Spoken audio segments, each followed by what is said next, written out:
Hello everyone! It's time now for us to go through the games we played during the second half of 2018 and tell you guys about them. I can't do a review about every game I play, so we do these just so I make sure we talk about each one we lay our hands on. Also, I'm lazy. Is that why we're showing footage of us playing Smash instead of some kind of intro? Oh, Andy, you know just how to spell things out for the audience, don't you? Yep! I also know that it's time we go through these games in no particular order. Also, after we go through them, we're going to be giving out some awards of our own to some games this year. Anyway, let's get started with...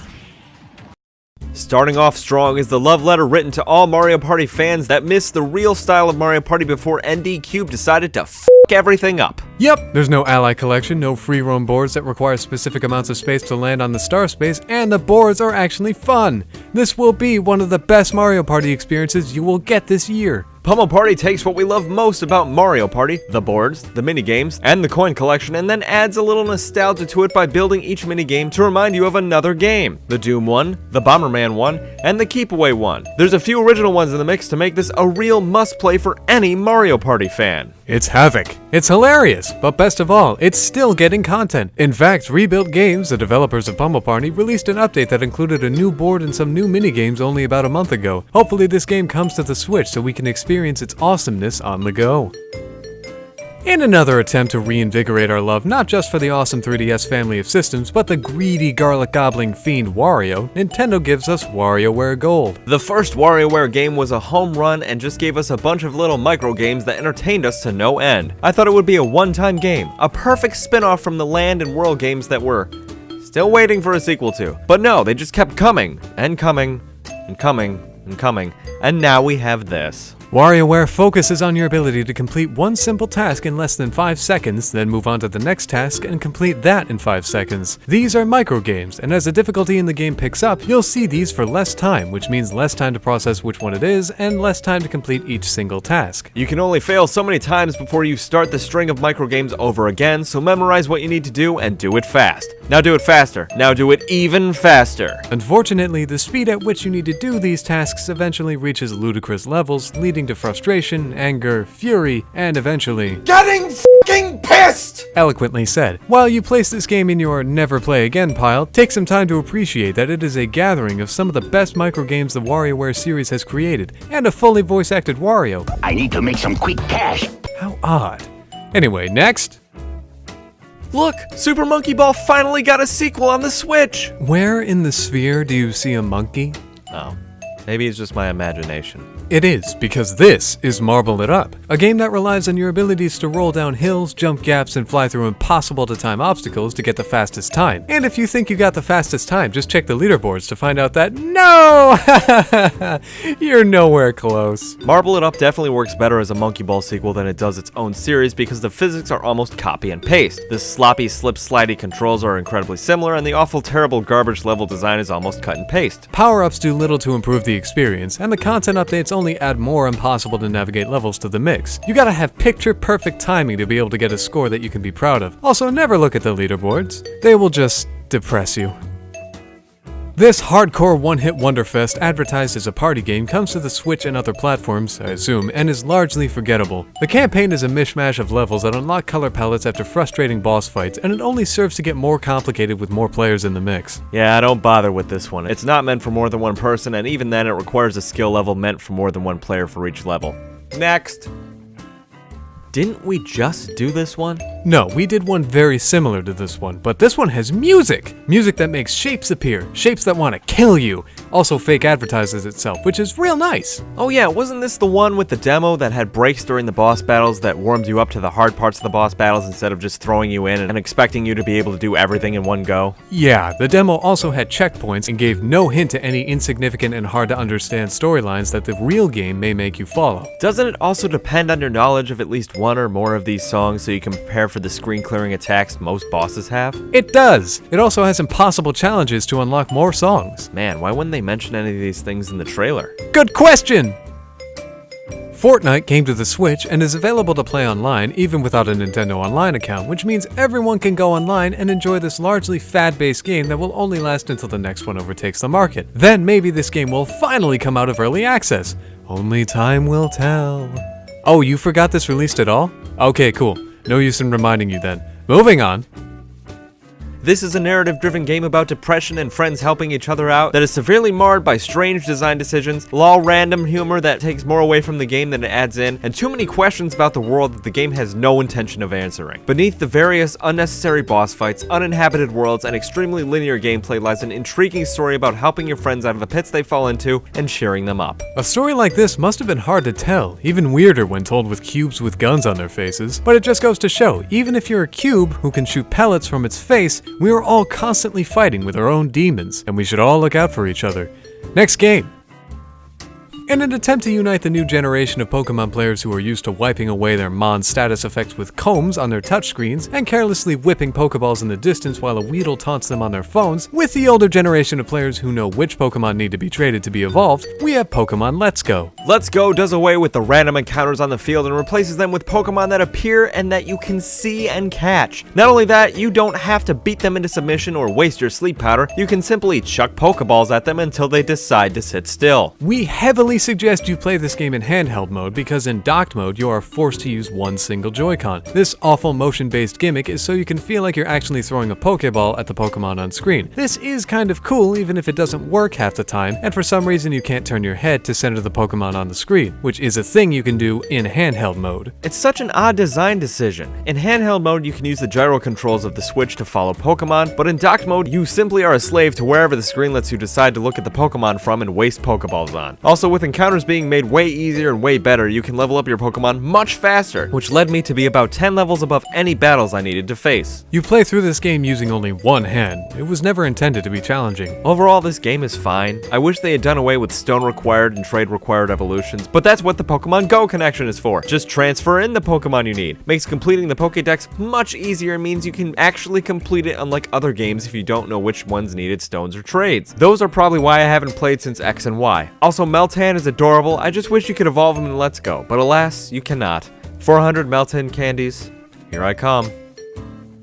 This is one of those rare games that has us at a loss for words as to how to describe it. On one hand, it's a pretty fun party game about taking off your friends' heads and destroying them in various ways. And on the other hand, it was a terrifying question fest about the ethics of a head, character creation of the most horrifying creature the far reaches of your imagination could give you, and the single-player campaign that is ruined by the various one-hit kills and sloppy controls. Also, you can't play it alone. There is no AI support, so if you bought this game but you don't have at least one friend, you can't play any of the interesting roulette levels or test out your head-snatching skill. You can go through the campaign mode, which is called Zombie Castle, and fight your way through the 2.5D landscapes full of dangers that cause your head to pop off and roll right toward the zombies or dogs that will eat it in one bite, forcing you to start a level all over. Yeah, this one needs a lot of work, but given the fact it's in early access, it could improve between now and when it releases, right? Guess we'll have to see about that one. For now, let us move on. Donut County is about a hole. The hole consumes. It consumes everything. Bushes, trees, people, homes. The hole will never be satiated. The hole is created by donuts, I think. Donut County is a game about a donut delivery company, but unfortunately they only deliver the hole, and the hole will eat everything it possibly can. As it swallows more and more things, it becomes larger and will continue to eat. Anything it does eat lands in this underground area, and eventually meets up with the female and raccoon protagonists of the story. A hole-filled world won't stop these characters from getting back to the surface though. Work through each level to consume the right items, then use those items to get free. Watch out for the Trash King though. He wants the whole world in the whole world. Okay.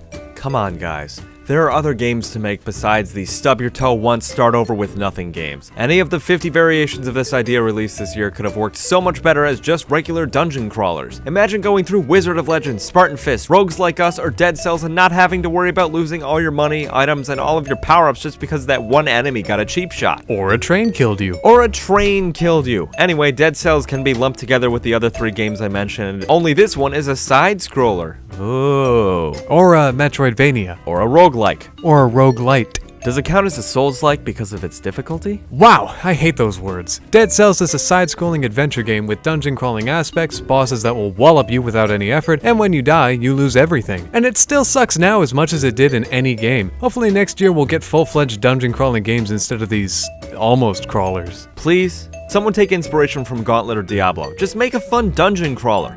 You can do it. We trust you.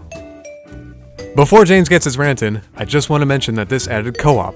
The co-op is great. It's fun, and it's exactly what this game needed. James, the mic is yours. Okay. The Seal the Deal DLC for Hat in Time added co-op. The co-op was a wholly unnecessary addition to this game, but it is much appreciated and makes the game way more fun. Wait, what about your rant about the Snatcher's contracts part of the DLC, and the fact that the cruise ship can't be explored without completing those contracts? Oh, that is an absolutely atrocious and unmendable wound the game inflicted upon itself that I have decided not to play. So as far as I'm concerned, I've beaten the game 100% without touching the cruise ship. I'd rather just enjoy the wacky adventures you and I can have in Mafia Town. Oh, I was expecting anger. Instead, you get adventure! Yay! If you want to play an absolutely great indie game to close out your year, then we 100% suggest Suzy Cube. This wonderful blend of platforming, power-ups, and putting the beat down on enemies will feel very familiar to you, which is great because we're always looking forward to the next Super Mario World game. Jump across impossible gaps, climb up large blocks as the camera follows you from obstacle to obstacle, and take down the dragon in each level. And when you're done with each world, go find the challenge levels and take those on for even more Suzy Cube. I wish there were more worlds to go through because this game is just really good.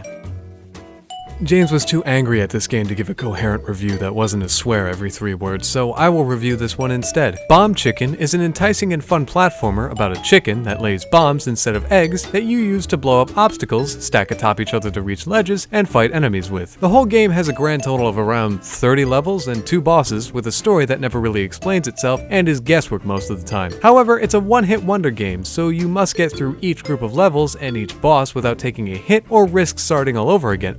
Oh, now I see why James doesn't like this game. Oh well, let's move on.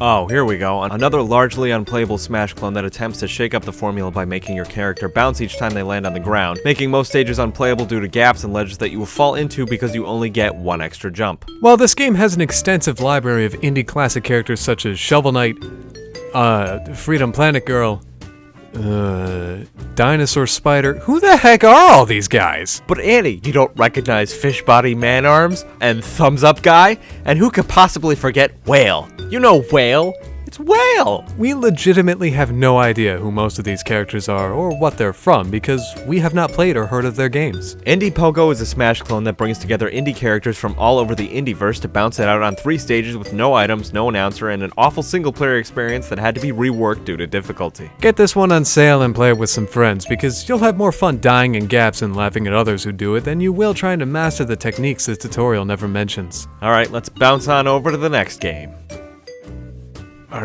Are you sure this is full release? Yes, I'm sure. The developer moved on to creating their next game. But you have nowhere to go. You beat all the enemies, you entered all the buildings, you got all the monies. You've been running around in circles for an hour, waiting to die. If you walk down the tunnel, the game ends. If you walk into the forest, you go too far, and there's nothing. Are you sure this is full release? If it wasn't full release, would the game still have bugs, no tutorial whatsoever, and be almost unbeatable because of the complete lack of direction I have? I really couldn't tell you.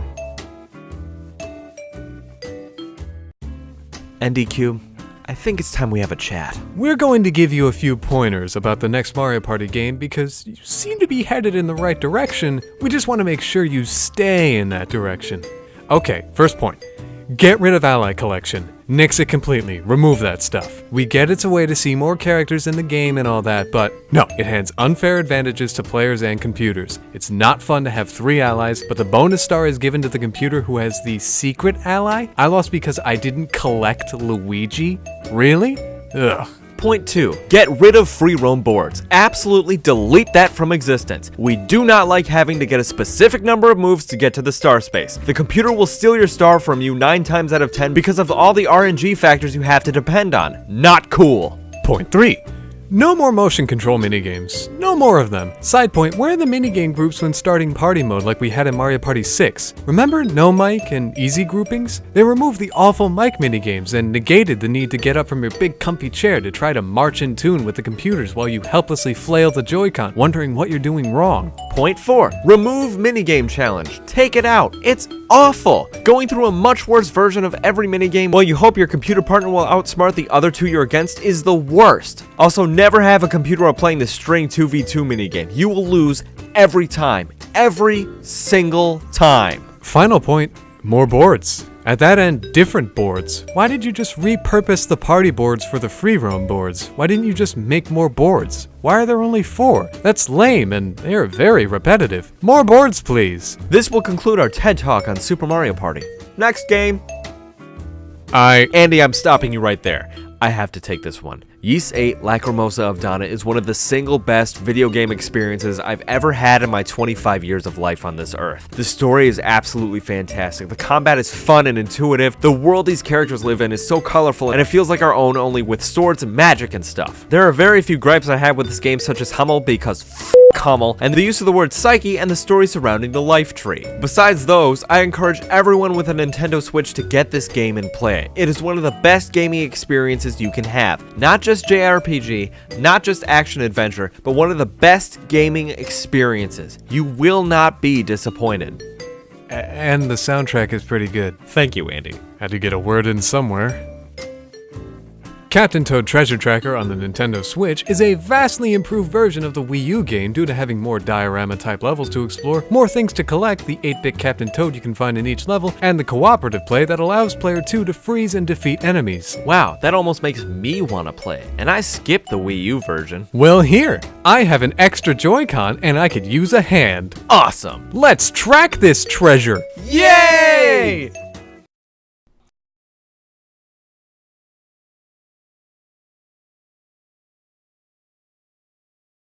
Oh, guess not.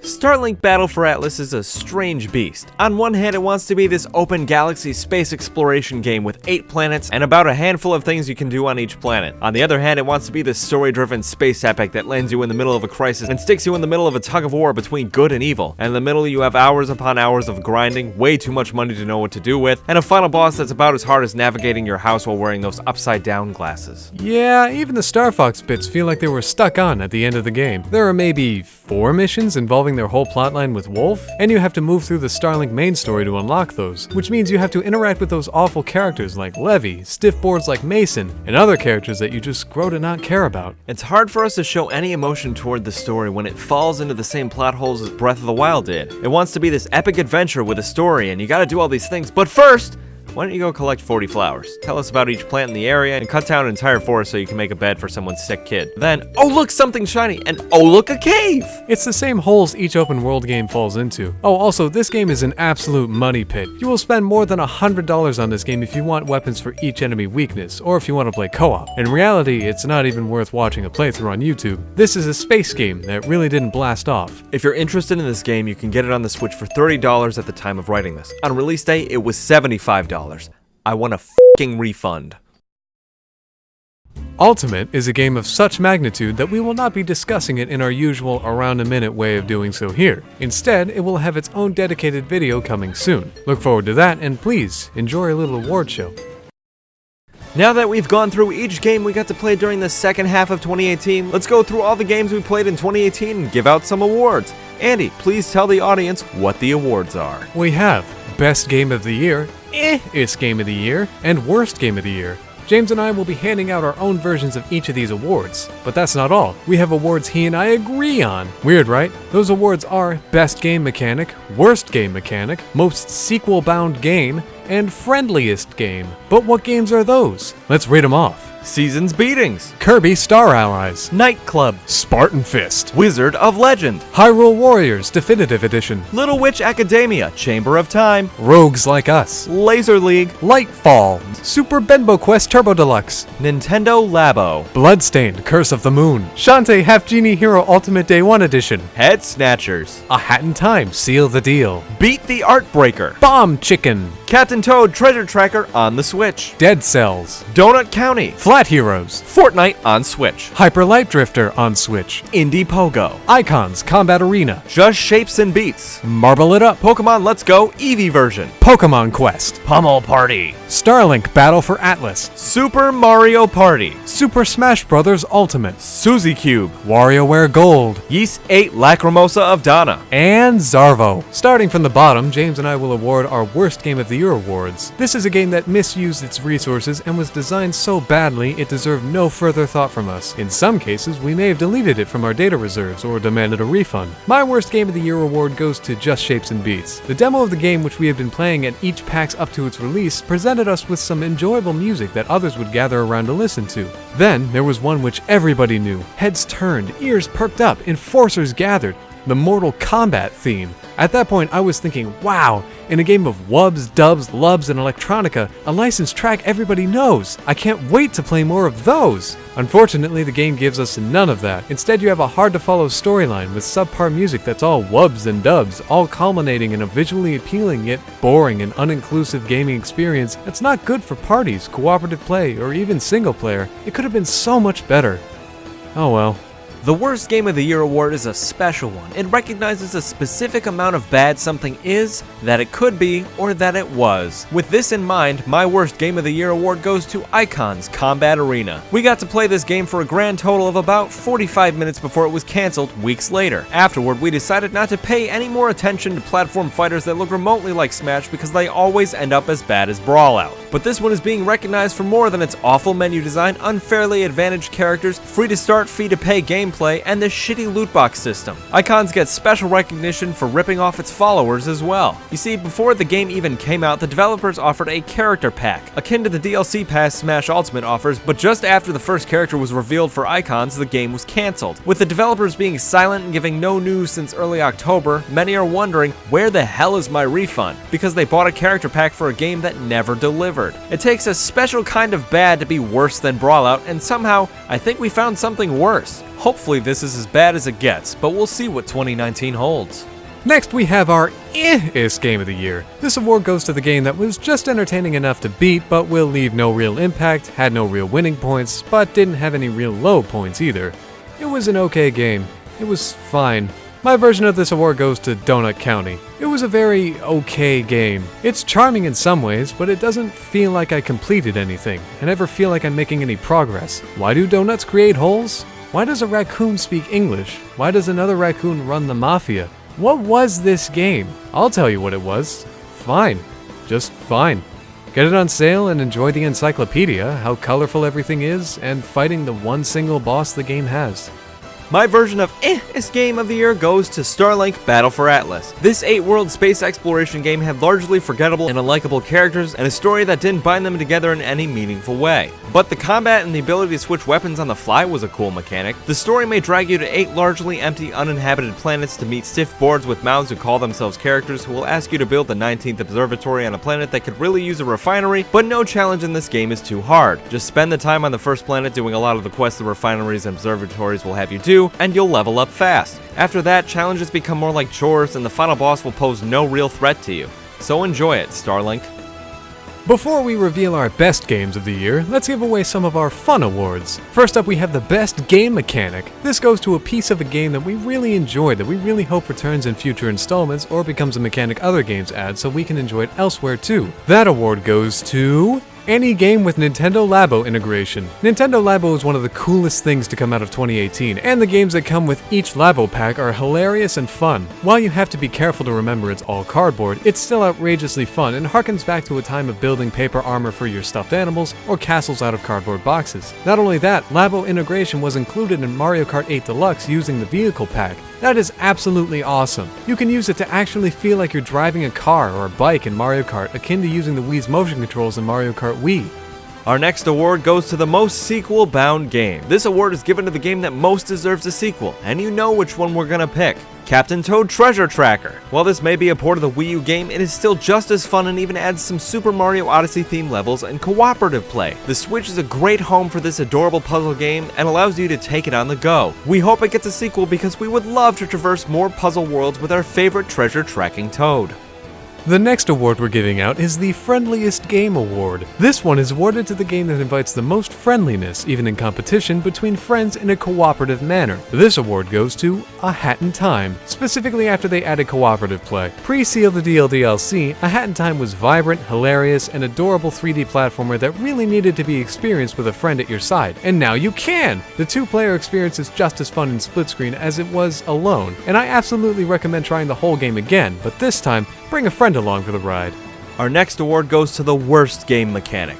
This goes to a tidbit of a game that should really be removed from all future games and forgotten. That award goes to in-game currency that can't be earned easily. Also loot boxes. That will get the award every year because loot boxes are shit. Anyway, in-game currencies that can't be earned easily artificially restricts content behind a wall that someone who plays the game regularly can't reach. It favors those willing and able to purchase the in-game currency to acquire whatever a casual player can't get. It's ridiculous. Why not just make all content available to all players instead of restricting it to those who play and those who pay? Also, loot boxes. Wonderful. It's finally time to reveal our best games of the year. My best game of the year award goes to Hyper Light Drifter on the Nintendo Switch. Is it a port? Yeah. Have very few things changed? Uh-huh. Is it still one of the single best games I've ever played in my life? Absolutely. I will purchase this game on every system it exists on just so I can beat it in every way conceivable. I will devote that much time to this game. It is just that good. I would give this game a Best Game Ever award, but James won't let me, so I'll just give it my Best Game of the Year award. My Best Game of the Year award goes to, big surprise, Ys 8 Lacrimosa of Dana. This is one of the single best blends of action-adventure elements and storytelling I've ever played in my life. The combat is fantastic, the story is incredible while still having 2 or 3 plot holes, but no game is perfect. While this game comes damn near close to my Best Game Ever award, it will also just have to settle for Best Game of the Year. May the next Ys game be just as good as this one because I don't think it gets better. Thank you so much for joining in for our reward show, and for our short review of every game we played during the second half of 2018. It was a year of some really good games, and some not so good games, and we had to tell you about each one, like we usually do. Be sure to look forward to our Smash Ultimate review coming soon. Until then, be sure to like this video and follow us for more stuff, then share this video.